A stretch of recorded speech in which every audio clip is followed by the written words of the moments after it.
येत्या महाशिवरात्रीक माझ्या आयुष्यातलो शेवटचो दशावतार. त्या दिवशीच्या रथयात्रेत मी सोंग घेऊन नाचले की माझो नवस पूर्ण झालो.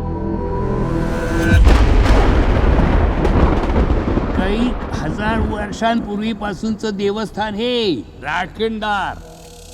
राखणदारा पुढे कोण मोठो नाय. माझी आजी माका सांगा, कात्रोबाच्या रानात रात्रीचो राखणदार फिरता म्हणा. आमचा सगळ्यांचा भला करे महाराजा. तुका हजार वेळा सांगलंय, प्रत्यक्ष यम जरी इलो तरी रात्रीचा घराबाहेर पडायचा नाही म्हणून. टेंशन तो होगा ना. अरे जंगल अपने बाप का है.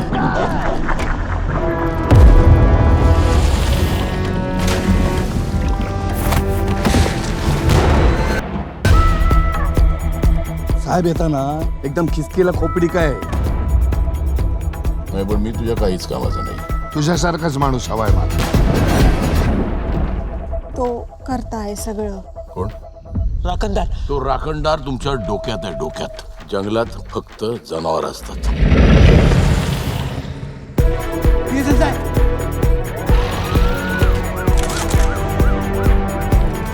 पण मी आहे ना, गांजील आहे, गांजील.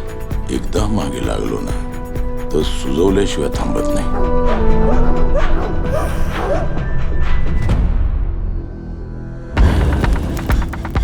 अमोशाच्या रात्री हत्या झाली असा.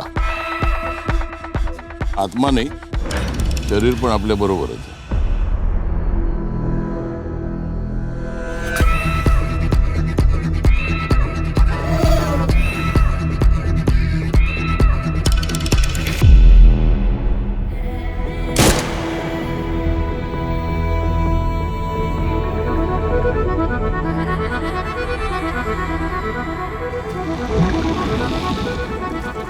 तो देव नाहीये गायब व्हायला. पण तो देवाचा माणूस आहे. तुम्ही जमीन बडवत बसाल आणि तो पंजा मारून निघून जाईल.